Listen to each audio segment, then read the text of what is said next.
public document, everything on a website for everyone in the public to read, come to their own conclusions, and they can determine whether or not there was harassment here, there was a smear campaign. Employment, housing, business, and state-funded programs. As you can see in this chart on their website, you first have to submit an intake form. Or there was retaliation, because we have proof and receipts that absolutely and unequivocally show this is. The premiere night of It Ends With Us became an alleged nightmare for Justin Baldoni. He, his friends, and family were reportedly locked in a basement for over an hour. The shocking reason? Blake Lively, his co-star, allegedly didn't want him seen. This wasn't just a snub, it was an alleged deliberate exclusion, revealing stark animosity. Fans noticed the tension, cast and crew distancing, social media unfollows, unease at events. Baldoni handled media solo while others seemed coordinated. This alleged basement banishment was an explosive beginning to an unbelievable story, igniting a firestorm across Hollywood. A deeper, darker saga was clearly about to unfold, far more intricate than anyone imagined, and this was only the first shot fired in a war of narratives. Following the alleged premiere night drama, Blake Lively launched a federal lawsuit in New York. Her targets, Justin Baldoni, Melissa Nathan, Jennifer E.L., and Wayfair Studios. Claims included severe mental anguish, emotional distress, and significant lost wages. This was no minor complaint. It was a high-stakes legal offensive demanding cold hard cash, signaling full-blown war. Blake's aggressive move transformed the conflict into a public spectacle, forcing everyone into a costly, reputation-damaging legal battle. With careers and public images hanging precariously, Blake's determination to control the narrative was clear, pulling all parties into a maelstrom of accusations. This immediate escalation set the stage for more dramatic revelations, demonstrating the intensity of the fight ahead, a battle over truth and perception. Blake wasn't the only one in court. Days earlier, Justin Baldoni filed his own massive 90-page lawsuit against the New York Times. His claims were serious: libel, false light, and invasion of privacy, stemming from an article covering Blake's complaint.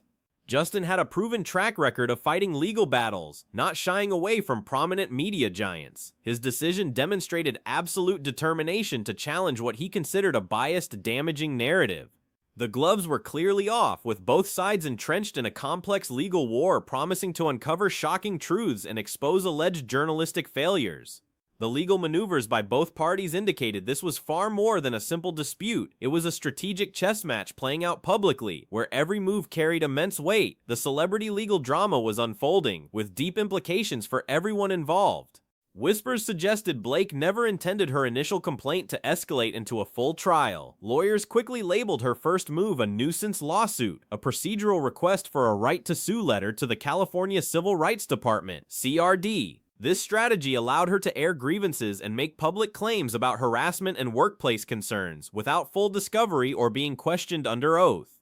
It was a calculated legal maneuver designed to generate headlines and control the narrative, not necessarily seek a courtroom victory. By leveraging the legitimacy of a numbered legal document, she could launch sensational allegations, shape her public persona as a victim, and dominate media coverage, all while maintaining confidentiality and avoiding rigorous scrutiny. This approach weaponized legal procedure for a distinct public relations objective, turning a legal filing into a powerful tool for image management.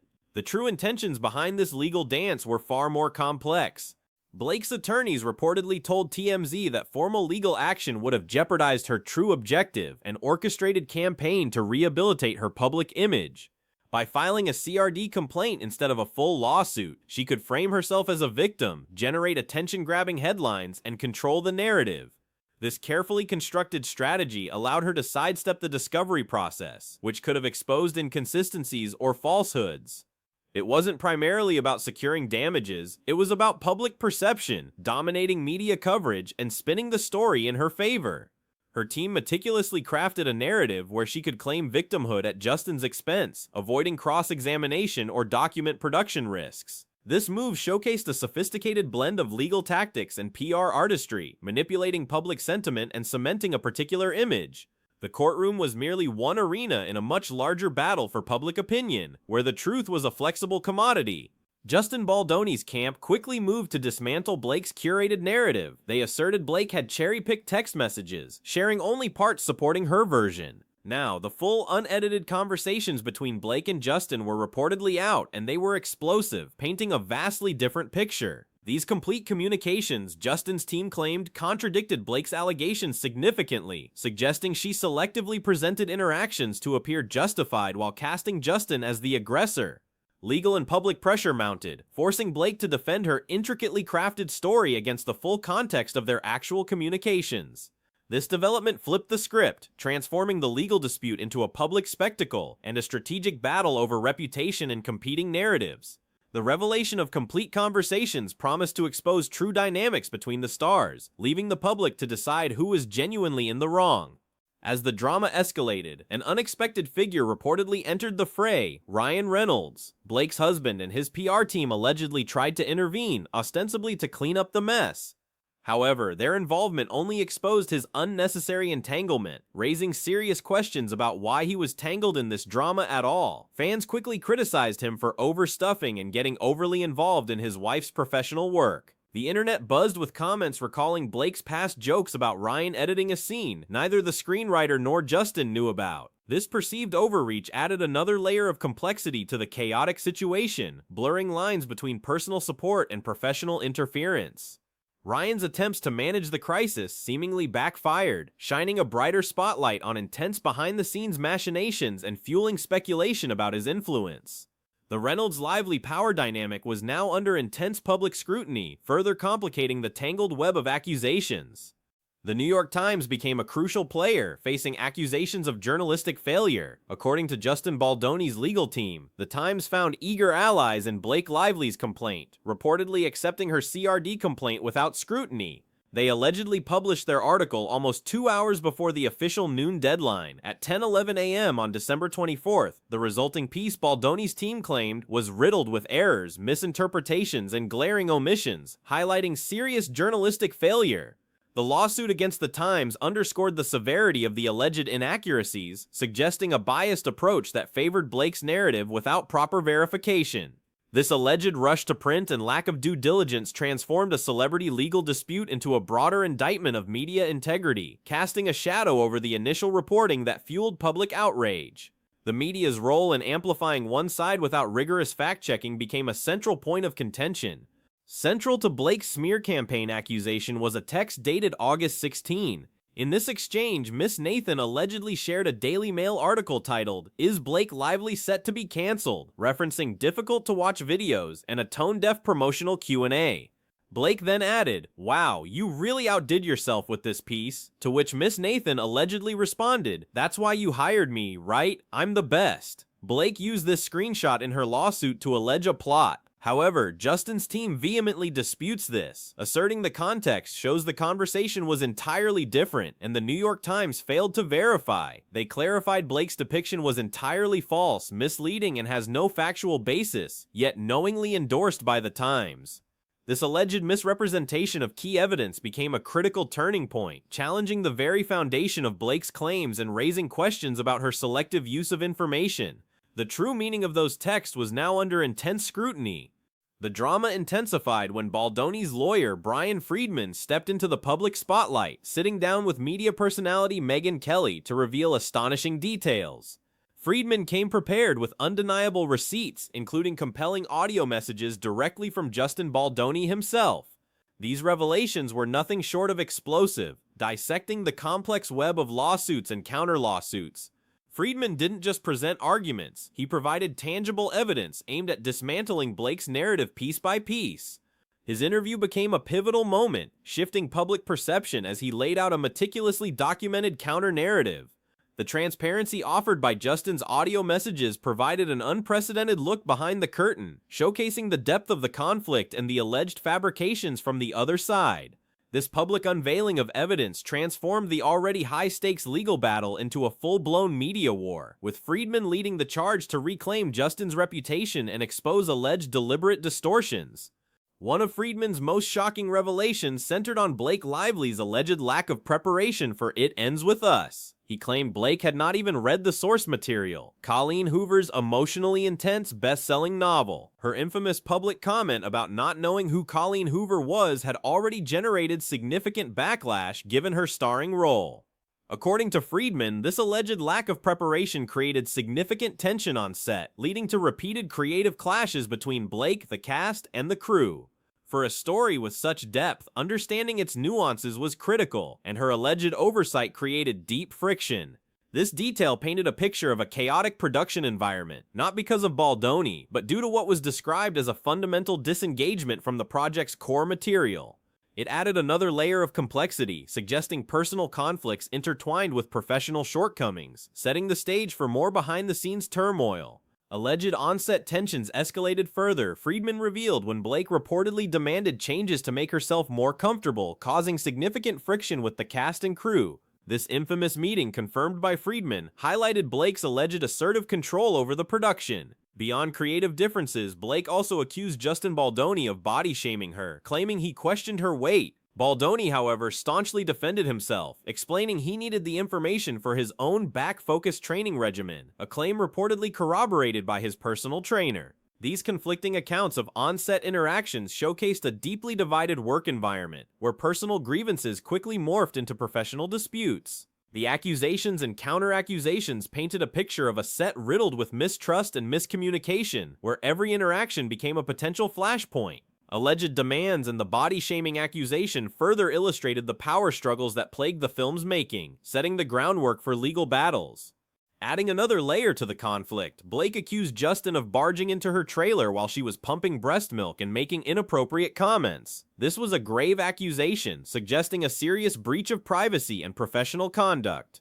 However, Justin Baldoni's records and messages reportedly told a very different story. Brian Friedman presented compelling evidence, including a text message that allegedly proved Blake had actually invited Justin to rehearse lines in her trailer during that exact time. This direct contradiction, if true, would completely dismantle Blake's claim, turning a serious accusation on its head.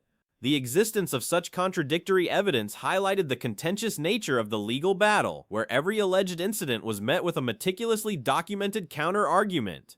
This particular revelation, if proven accurate, would not only challenge Blake's credibility, but also expose potential deliberate misrepresentation in her narrative. The truth behind the trailer incident was now a crucial point. Friedman further outlined Blake's alleged two-part strategy in her complaint. First, to conceal supposed harassment and misconduct by Baldoni, his business partner Heath, and Wayfair Studios. Second, that Baldoni orchestrated a ruthless smear campaign aimed at destroying her personal brand, business, and emotional well-being.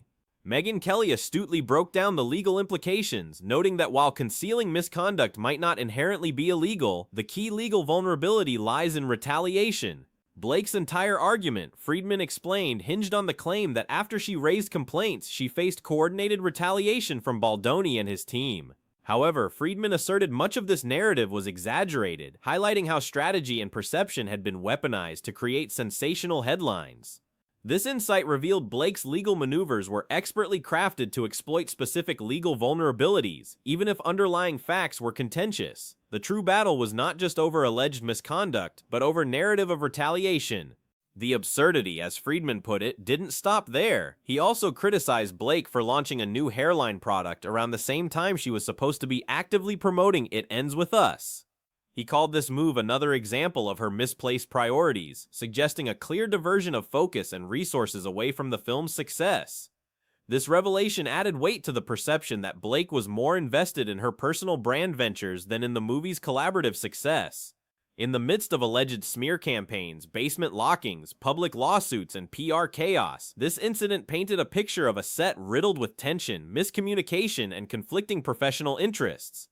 It underscored the difficulty of a cohesive promotional effort when one lead star was pursuing parallel commercial interests that detracted from the film. The lack of dedication to the film's marketing became yet another point of contention, fueling the narrative of a chaotic, self-serving production environment.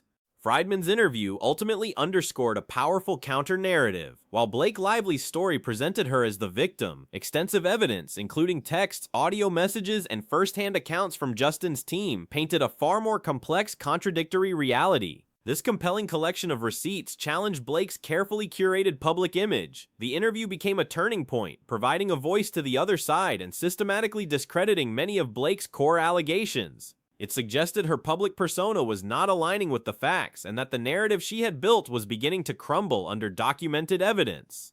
The full picture emerging from Baldoni's camp was one of strategic manipulation rather than genuine victimhood, a stark contrast to the initial media frenzy. This critical shift in perspective forced the public to reevaluate everything they thought they knew, making truth an increasingly elusive concept. Beyond personal accusations, Justin Baldoni's team revealed a deeper, calculated agenda behind Blake's actions. They claimed this wasn't merely Blake telling her side of the story, but an elaborate, calculated power play to seize control of It Ends With Us.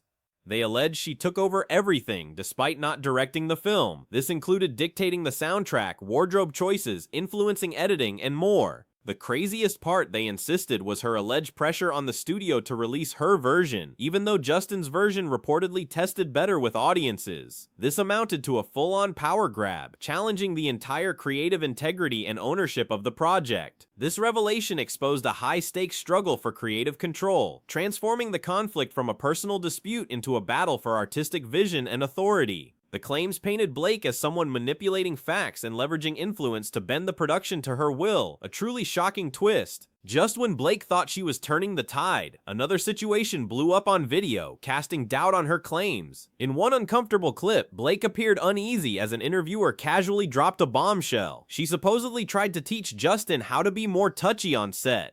This comment immediately raised eyebrows. Viewers questioned, "Hold up, weren't there intimacy coordinators for that exact reason?" The irony was palpable, especially considering Blake's serious allegations against Justin. This public moment was a major blow to her narrative, creating an awkward, contradictory image, particularly as tables turned with Justin's countersuit. It highlighted a disconnect between her public statements and alleged on-set behavior, causing fans to question her true motives and credibility. This unexpected video clip became powerful counter-evidence, subtly undermining Blake's carefully constructed victim persona and exposing a confusing inconsistency. The situation grew messier, fueled by swirling rumors about Blake's alleged secret feelings for Justin Baldoni. Speculation grew that she might have tried to sabotage his career because he reportedly didn't reciprocate. These unverified but persistent whispers added a deeply personal, emotionally charged dimension to the already complex legal and public drama. While these remain unsubstantiated, they contributed to intense scrutiny surrounding Blake's motivations and actions, leaving fans questioning her true intentions behind the lawsuits and public accusations. The intertwining of alleged professional misconduct with rumored personal rejection created a sensational narrative, further polarizing public opinion. This highly speculative element injected dramatic intrigue, pushing the conflict beyond legal arguments into personal vendettas and celebrity gossip. The line between fact and fiction blurred, creating an emotionally charged environment. The drama wasn't limited to Blake and Justin. Ryan Reynolds, initially an innocent bystander, found himself increasingly embroiled. As details emerged, it became clear he was deeply involved. Fans criticized him for overstuffing, getting way too involved in his wife's work. Beyond alleged scene editing without director knowledge, Ryan faced backlash for helping promote a domestic violence film as a light-hearted rom-com, completely missing the story's gravity. People were furious. The internet lost its mind over his perceived tone deafness. Many argued nobody does more damage to Blake's reputation than Blake herself, but Ryan's perceived interventions only exacerbated the situation. His attempts to support his wife seemingly backfired, drawing further criticism and highlighting a disconnect between the film's serious themes and its promotional efforts. Ryan's involvement deepened the controversy, adding another layer of celebrity entanglement.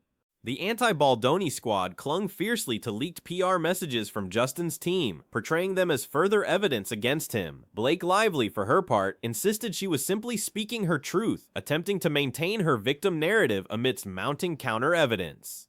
Justin, meanwhile, remained standing firm, despite allegedly being iced out of the very film he co-starred in and directed. He made it clear this ordeal would not crush his spirit or deter him from holding his ground. He declared his motivations were not for fame or fortune, but for the love of storytelling, for the chance to make an impact and touch people's lives through the stories he tells. This stark contrast in motivations, one driven by alleged personal grievances and PR management, the other by a stated passion for artistry, further solidified the opposing camps in this public spectacle. The battle for the narrative continued, each side convinced of rectitude. The allegations of some crap and Blake purportedly trying to teach Justin how to pull you in during an interview clip, despite intimacy coordinators, epitomized the bizarre contradictory saga. This public moment, where the interviewer asked about her teaching Justin how to be more touchy, created undeniable awkwardness, exposing a confusing dynamic. It was a visible crack in the meticulously constructed facade, a stark reminder that the narrative presented to the public often clashed with underlying reality. This public slip-up underscored the blurred lines between on-screen performance and off-screen behavior, leaving audiences to question the authenticity of all claims. The entire situation became a masterclass in how high-stakes legal disputes intersect with celebrity image management, where every word and gesture is scrutinized, and where the battle for public perception can be as fierce as any courtroom showdown. True motives and actions continued to be dissected, leaving no stone unturned. At its core, this situation underscores the profoundly blurred line between legal strategy and public relations in Hollywood. Blake Lively's filings stand as a textbook example of how celebrities can allegedly use procedural tools to shape perception, create headlines, and influence public sentiment, all while minimizing exposure to traditional legal scrutiny. For Justin Baldoni, the challenge remains clear. He must fight for his reputation both in court and in public opinion, navigating a carefully constructed media landscape designed to favor his adversary. This entire saga has become more than a legal matter. It's a public spectacle, a strategic battle over reputation, and a clash of compelling yet contradictory narratives. So as the twists keep coming and legal documents continue to fly, we're left to wonder, are you Team Blake, Team Justin, or are you simply hoping that the full, unvarnished truth finally comes out? The final verdict, both legally and publicly, is yet to be written.